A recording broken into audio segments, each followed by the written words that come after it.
নমস্কাৰ সুপ্ৰভাত সকলোকে আশা কৰোঁ সকলোৰে ভাল মোৰো ভাল বৰ্তমান মই আছোঁ ঘৰত আৰু আগৰ মোৰ কামটোৰ পৰা ওলাই আহিলোঁ মানে অলপ প্ৰব্লেম হোৱাৰ কাৰণে মই কামটোৰ পৰা ওলাই আহিলোঁ তাত মানে কি ছুটিৰ অকণ প্ৰব্লেম আছিলে কাৰণ মোৰ এই আমাৰ ৰচুম স্পাইচেছৰ কামো কৰিব আছিলে আৰু তাত থাকিলে মানে এইটো কাম নহয় চ' মানে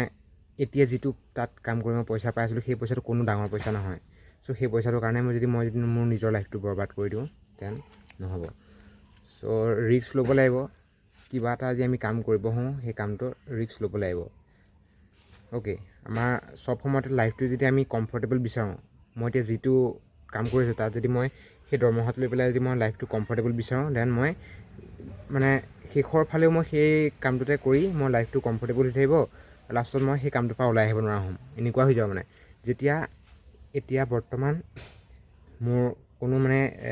EMI CMI পৰা ধৰি লওক একো বস্তু নাই চ' সেইকাৰণে মই ঘপককৈ ওলাই আহিব পাৰিছোঁ কিন্তু যেতিয়া আৰু অলপ মোৰ এজ বাঢ়িব যেতিয়া কিবা কিবি ধৰ কাম ওলাব মানে ধৰ ঘৰুৱা আহি কিবা কিবি চ' তেতিয়া যদি আকৌ EMI কিবা বস্তু লৈ লওঁ বা বাইক গাড়ী চাড়ী যদি কিবা EMI লৈ লওঁ দেন মই সেই কামটোতে মই ফচি যাম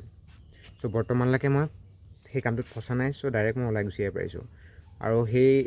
যিটো পইচা মই পাই আছোঁ সেই পইচাত গোটেই লাইফটো নচলে চ' সেইকাৰণে মই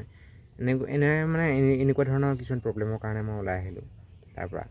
চ' সেইবোৰ বাৰু বাদ কথা আৰু আজি আমি কথা পাতিবলৈ ওলাইছোঁ how to success in your life in Assamese so' how to success in your life কোনো এটা কামত যদি আমি ছাকচেছ হ'ব বিচাৰোঁ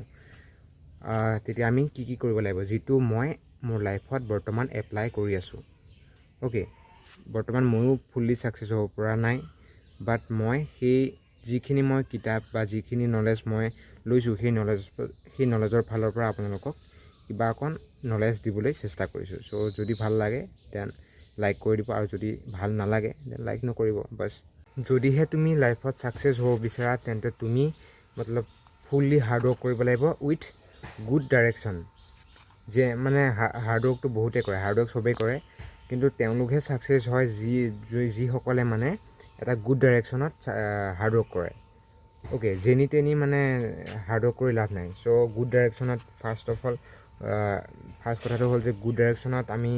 হাৰ্ডৱৰ্ক কৰিব লাগিব উইথ স্মাৰ্ট ৱৰ্ক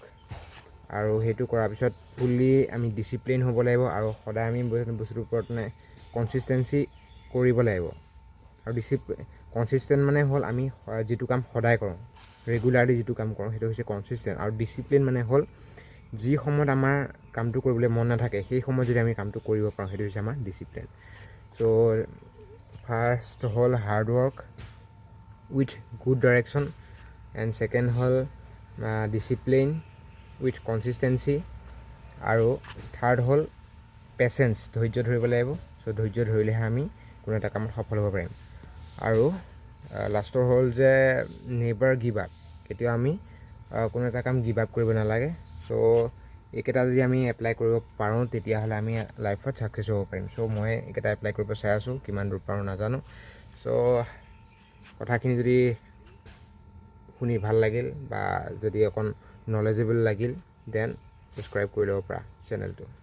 তো আজিলৈ ইমানেই থেংক ইউ